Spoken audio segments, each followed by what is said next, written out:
Good afternoon, everyone. I couldn't be more thrilled than to see this many people giving of their time on a Saturday afternoon when I'm sure that you've got a lot of other activities, but it shows the dynamism and the spirit here in Edmonton, and frankly, I've had a chance to witness that firsthand over the past few days. Ray Guardia, my Chief of Staff, and my friend Kiavashna Jaffe, who have been with me throughout these meetings, have sensed the same thing, that there's a strong will and determination to move forward, and I can't thank you enough for being here this afternoon. It's also great to be back here at ground zero for the Orange Wave of May this year, and I couldn't be proud of the incredible job that Rachel Notley and the NDP government are doing here. Now,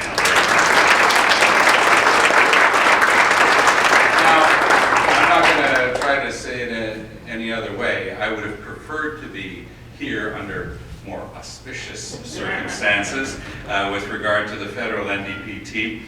And you know, I sincerely hope that we'd be celebrating together a new era in Canadian politics. I would love to be able to tell you that for once, big banks and large corporations were finally starting to pay their fair share of taxes, and that our plans for affordable childcare and universal drug coverage were about to become a reality. Instead, I share your deep disappointment in the election results.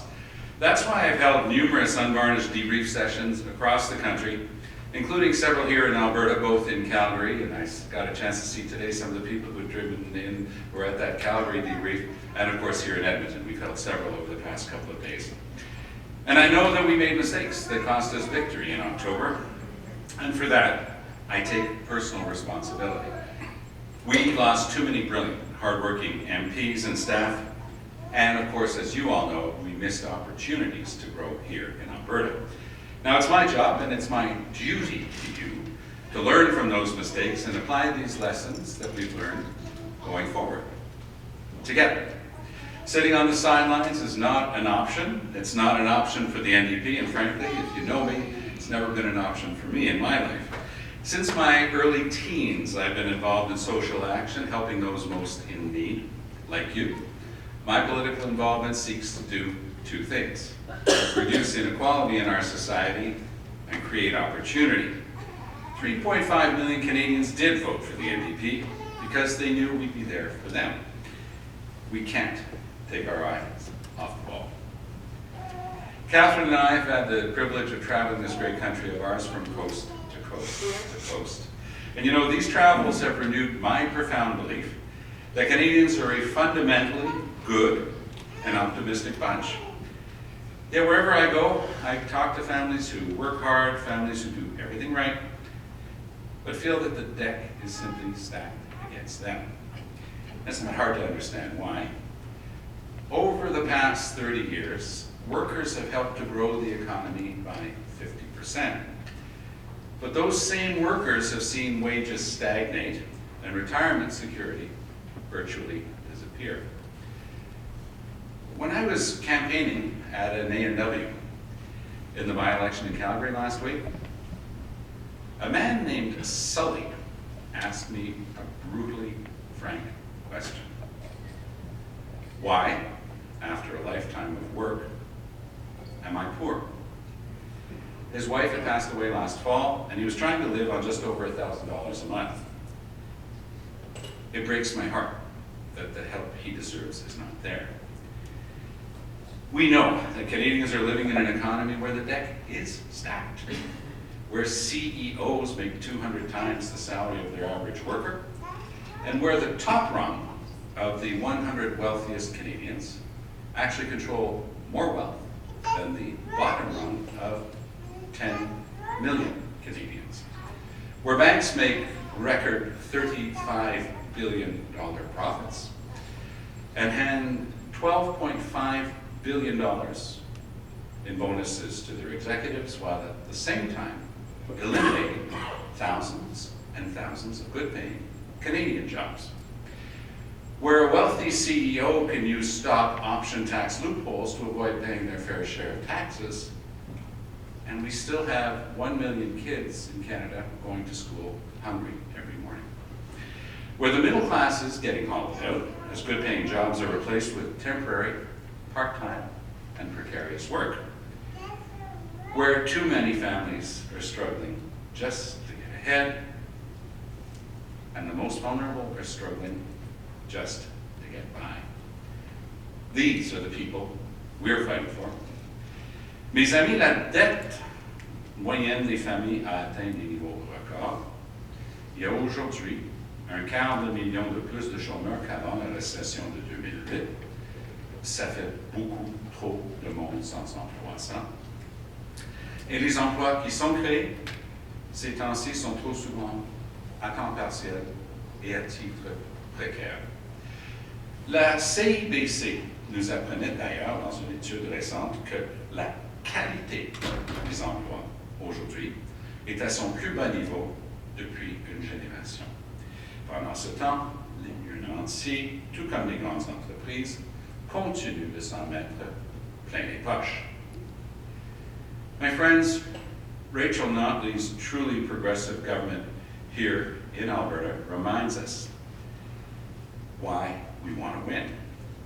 This week's throne speech, announcing the intention to take on the scourge of payday lenders, is why we fight.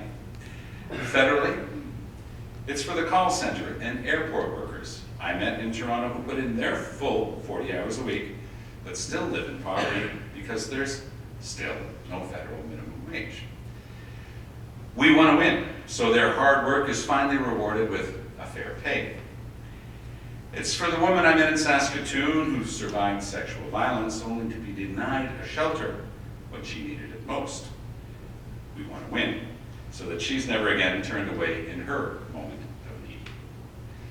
It's for the countless people I've met in Indigenous communities who suffer water advisories and underfunded schools. We want to win, so that First Nations, Inuit, and Métis children have the same chance for education and success as every other Canadian child. There have been enough broken promises. It's for the young people I've met in every corner of Canada crushed by the weight of student debt. We want to win to make education and job training opportunities more affordable for them. We want to win so that Sully and those like him will retire in dignity, not in poverty. We want to win for the thousands and thousands of Canadians I've met who are being left behind and left out by a winner-take-all economy. I know what they're going through, because I've been there too. When I was just starting university, my dad lost his job. The Canadian company he was working for was bought out by an American outfit, and employees like him lost their jobs overnight with no compensation. Now, I was already in Montreal with my older sister, but my parents still had 8 kids at home. My mom went back to teaching. She was teaching in what was then called a reform school. We had prepared her for that work. My brothers and I. But it was really, really tough on my parents. My dad was a very proud guy, and he had to reinvent himself. They sold what had been the family house in town and moved to what had been our summer cottage. It wasn't even winterized. So I know when I visit here, and I met somebody last night who's a long-time volunteer in the NDP, whose work was in the oil sector. He's always involved early in projects. And he very openly discussed with us the fact that he was losing his house. He didn't say, I have to sell my house, because of course with the drop in prices, he's just going to lose his house. So you know what that means here in Edmonton. People across Canada know what that means. Southwestern Ontario, hundreds of thousands of good paying jobs. So when I meet somebody in that situation, not only do I know what they're going through, I know what their families are going through. So when we stand up and fight against the Trans-Pacific Partnership and its loss of 60,000 good paying jobs in Canada, I think about every single family that's represented by one of those job losses, and I know why we're fighting against the TPP.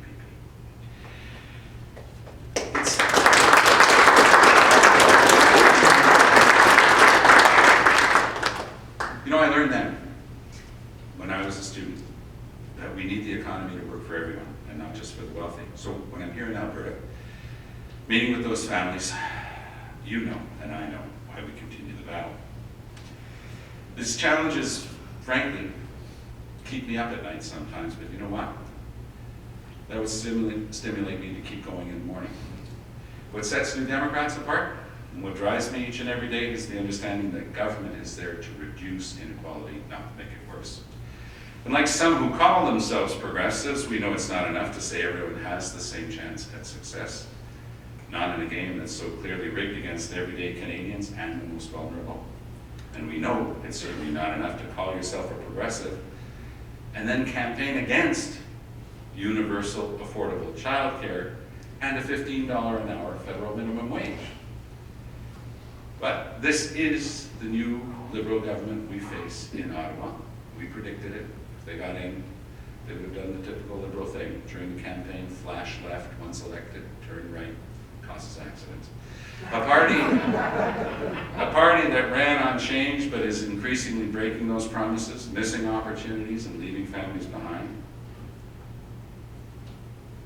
Instead of the credible national plan that they promised to tackle climate change, to avoid one province trying to draw in companies from another, and everybody's not in it, the Liberals have stuck to Stephen Harper's inadequate emissions targets with no plan to even meet them.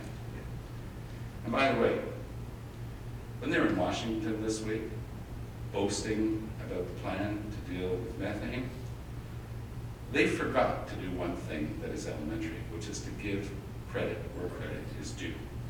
Credit to Rachel Notley's courageous vision. She's doing the heavy lifting, and Trudeau's taking the selfies.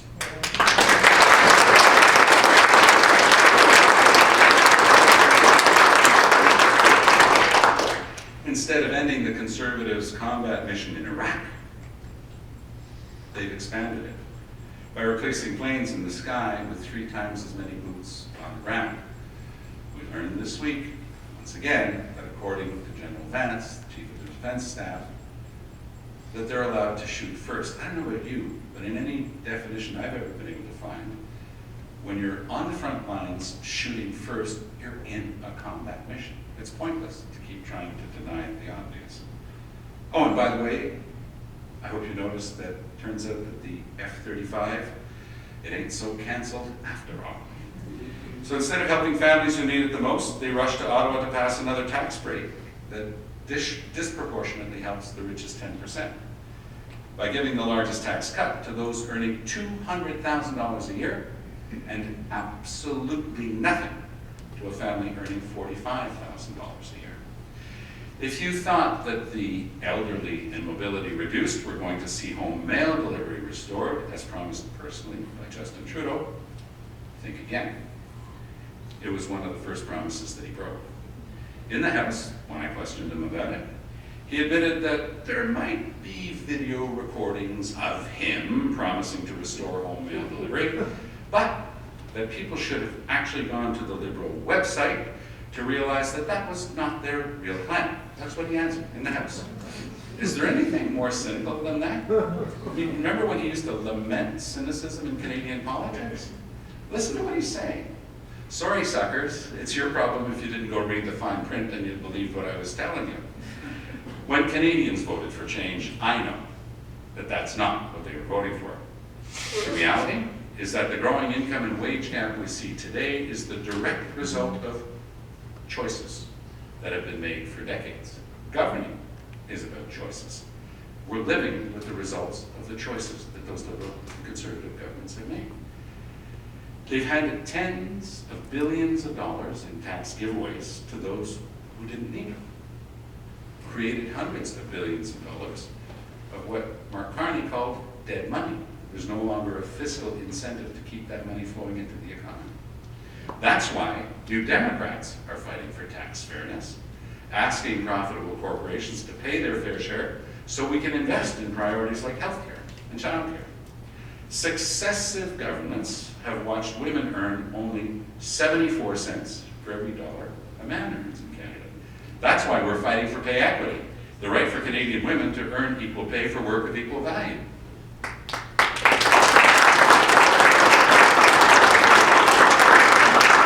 Successive governments have broken our employment insurance system so that now only 1/3 of out-of-work Canadians actually qualify for the EI benefits that they paid for and that they deserve. That's why we're fighting for a fair EI system, so that workers and their families, particularly hard-hit resource sector workers, have access to the benefits that they deserve. Just last week, in our opposition motion, we called upon the Liberals to vote with us to do three things. Bring in the 360-hour rule across Canada, because right now, Alberta is being penalized for that. We asked them to reverse the cuts that the Conservatives brought in, and we wanted to make sure that we protected the EI fund for the future. Those are three things that the Liberals promised to do during the campaign.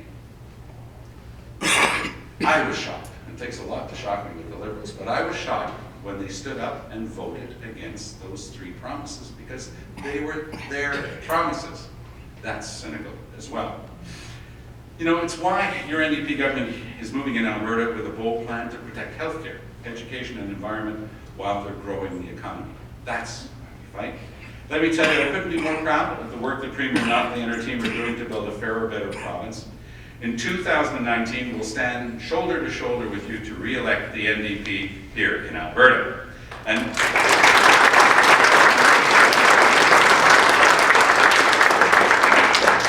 we will build on that success by electing new Democrat MPs to every corner of Canada. The work starts here. And you know what?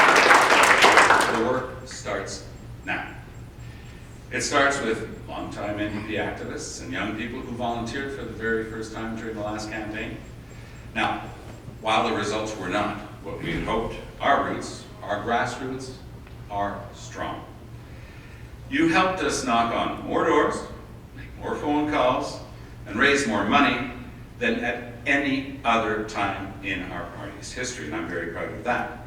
From Edmonton to Calgary to Lethbridge, and in every community I visited, there were packed campaign offices, teeming with energy and enthusiasm thanks to the hard work of your local campaigns. Make no mistake, our future is bright, and we have you to thank for it. J'ai la profonde conviction que les Canadiens ont besoin du NPD aujourd'hui, encore plus qu'à tout moment auparavant.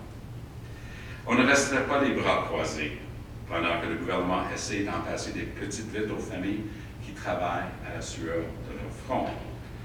Nous, on ne resterait pas les bras croisés, alors qu'on sait qu'un million d'enfants canadiens vont à l'école le matin, le ventre vide.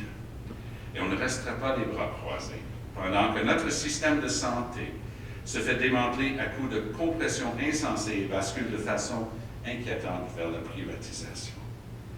On that last point, on the privatization, the creeping privatization of healthcare, I'm very proud that Alexandre Boulris wrote to Jane Philpott, the new health minister, very early on, and pointed out a specific series of rule changes in our home province of Quebec that was leading to privatization. Services that had always been covered were now going to be paid for. We sent her that letter at the beginning of November, and she still hasn't answered. We'll see how that works out. On peut faire mieux. On peut faire autrement, et on va faire mieux en faisant autrement. Je vous le garantis. Friends, you know that I've never been afraid to back up principles with action or to stand up to powerful interests. I resigned from cabinet rather than rubber stamp a plan allowing the construction of condos in a provincial park. I fought for the rights of victims of sexual abuse by doctors, and I brought in sweeping legislative reforms. Last year, when the Liberals were siding with Stephen Harper on issue after issue, like Bill C-51, I was busy holding Stephen Harper's feet to the fire. And just this week, when it was revealed that the government gave a secret sweetheart deal to multi-millionaire tax cheats, I was the only leader to stand up and demand an investigation.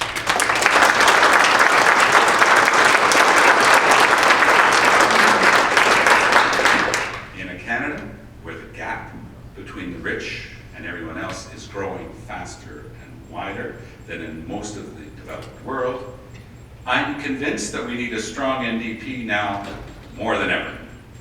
We need a party and a leader who knows how to stand up to powerful interests and fight to even the odds for everyday Canadians. You know I'm determined. You know I'm a fighter.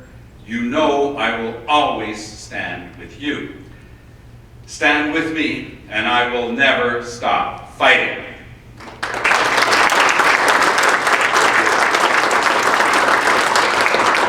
Fighting to grow our party and strengthen our movement by uniting progressives in Quebec with those in Alberta and the rest of the country.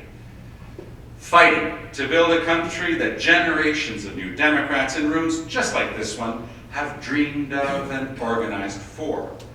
A Canada that stands up for peace, environmental justice, and the most vulnerable on the world stage.